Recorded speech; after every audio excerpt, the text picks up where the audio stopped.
Is the all-new XUV700 the first ever Mahindra to be labeled as a luxury SUV?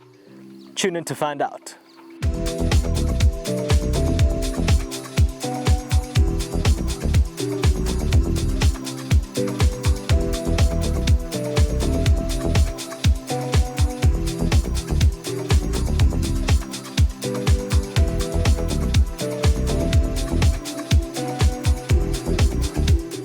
Hi there, welcome back to the AutoAdvisor channel. I'm your host Prasho Naidu, and right behind me is the all-new XUV700.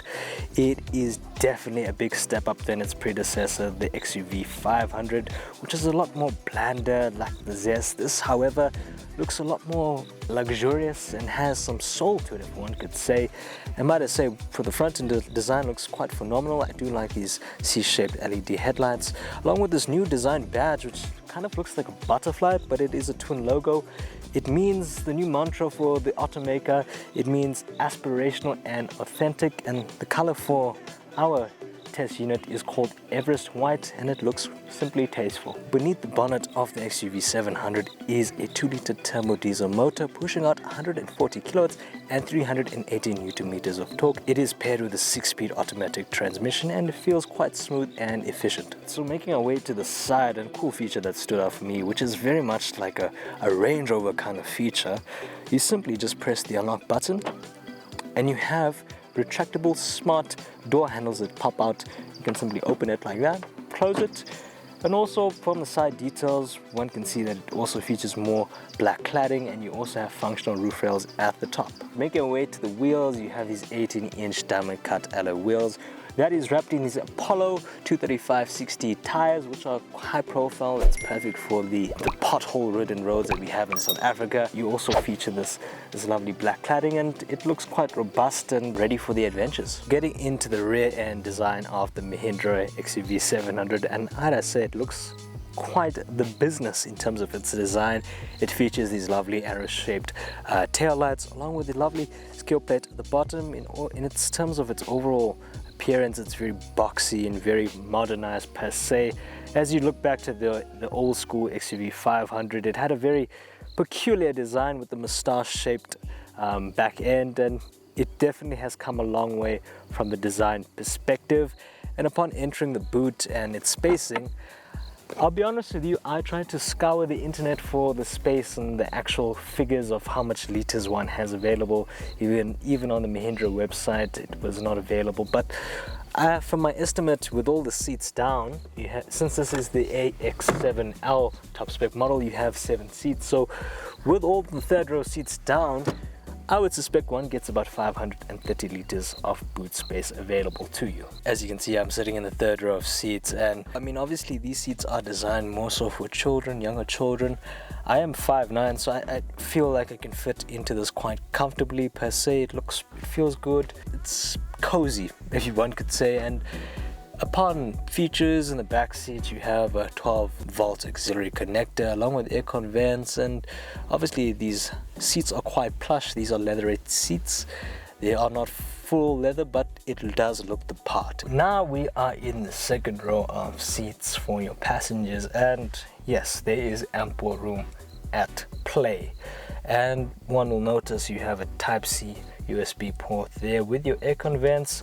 You have some storage vents for any files, and the seats, I mean, I have mentioned that the seats are the most plushest seats one could say.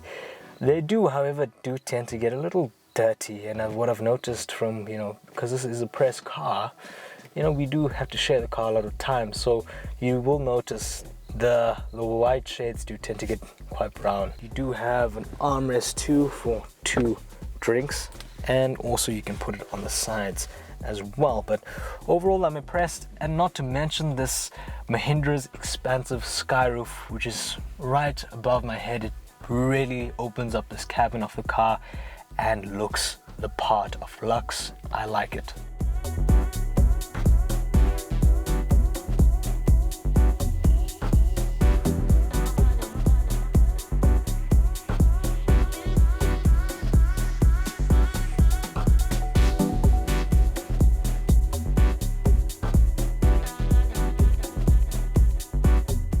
So now from the driver's point of view, welcomed inside the cabin of the car, one would notice it looks the luxury appeal, as I've said before. However, when the finer details come to play, one will notice, the materials are quite scratchy and a bit, it does lack that premium feel. But I mean, they have done a lot in terms of their piano black finishes, which I think in terms of wear and tear, it's not going to age all that well. But as far as features and tech-wise, this does have a 10.25-inch infotainment screen and also a digital cluster. They both, integrated 2 and 2 together. In terms of its user-friendliness, it is not the most user-friendly infotainment screen. It's easy, it's simple to use, but they could have done better. And you do have your parking assist, your 360-degree camera, your adaptive cruise control, and also an automatic braking too, which is very helpful, front collision warning. And apart from, lane, center keeping, and lane assist, it doesn't have blind spot monitoring, which I wish they added it to the car. As far as, airbags and that sorts, it has 7 airbags. It is quite a safe commute. You also have wireless charging, 2 Type A USB ports in the middle console, along with this lovely leather-wrapped steering wheel and a gear lever that's also in leather. But funny enough, the seats are leatherette, but the steering wheel is leather, which is kind of weird. You also have this lovely 12 Sony sound speaker sound system, which is really premium, really immersive, and really has been the highlight of my week whilst driving this car. In terms of the seat operations, it is electrically adjustable for the front seat and does have a memory function, but the passenger seat does not have that. So unfortunately, you're going to have to rely on the old school lever to push your seat forward and back. And other safety features that came with the XUV700, the top spec AX7L model, we have tire pressure monitor, your ABS braking with ESP. It came with high beam assist, which is perfect for those nighttime driving situations that you find yourself in.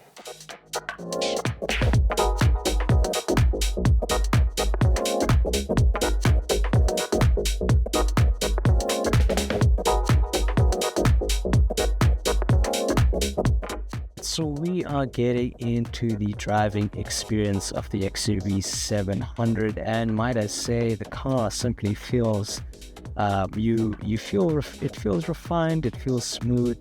You simply glide, over the bumps and, the uneasy road elements.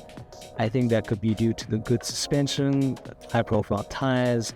The motor is very responsive. One feels simply engaged. There's power and power. However, one drawback was the fuel economy. I think that's where the mark is not, there's no point there, right, really. Here you have to convert the figures, so it says I'm averaging 11 kilometers per liter. So if you convert it to liters per 100 kilometers, that's about 9 liters per 100 kilometers, which is fair. I mean, I'm driving relatively slow. I'm not driving fast at all. I'm merely cruising, and I've been doing that since the time I've had this car within the last week. The highest I've achieved was 9.8 kilometers per liter, which equates to 10.1 liters per 100 kilometers. And some other journalism friends that I know, one journalist said that he achieved 12.6 liters per 100 kilometers when he was testing this car too. So, you do have to expect this car to be a little thirsty when you're driving it, and that is one of the drawbacks on my side. However, the driving and the connectivity with one in the car, it really is something nice, and it feels great. And as far as pricing goes, there's 3 model grades to choose from. There's the entry-level AX7, which is priced at 480,000 Rand. And for the middle grade AX7, you are also going to pay about 535,000 Rand. Obviously, the bells and whistles and the niceties is what separates them apart. And the AX7 does have a 7-seater, whereas the AX5 has a 5-seater. And obviously, we are in the range topping AX7L, which basically boasts a lot more nice features. It still has 7 seats as well. And as far as service and maintenance plan, it does come with a 5-year, 100,000 kilometer service plan, and also an additional 150,000 kilometer warranty 5-year plan as well. So all in all, I was fairly impressed with the ride, and I think it's a good balanced package here. So As far as the competition goes, I think it's fair to say that the XUV700 does pose as a valuable proposition in terms of the amenities that come with it. However, let's broaden it down to its competitors. If you do go for the AX7, the 5-seater model grade, the competition for that vehicle, you do have the Mazda CX-5, the Haval H6, and also the Chery 7 Tiggo Pro. And if you do want to go for the 7-seater X7L, which we have, the top spec model, you can simply, the rivals for that category is the Proton, the XC90, and the VW Allspace. But however, I'm thoroughly impressed with what has on offer on this car. Mahindra has come a long way, and I think it's only getting better and better from here on out. Please do like, share, and subscribe to the AutoAdvisor car review channel. See you on the next one.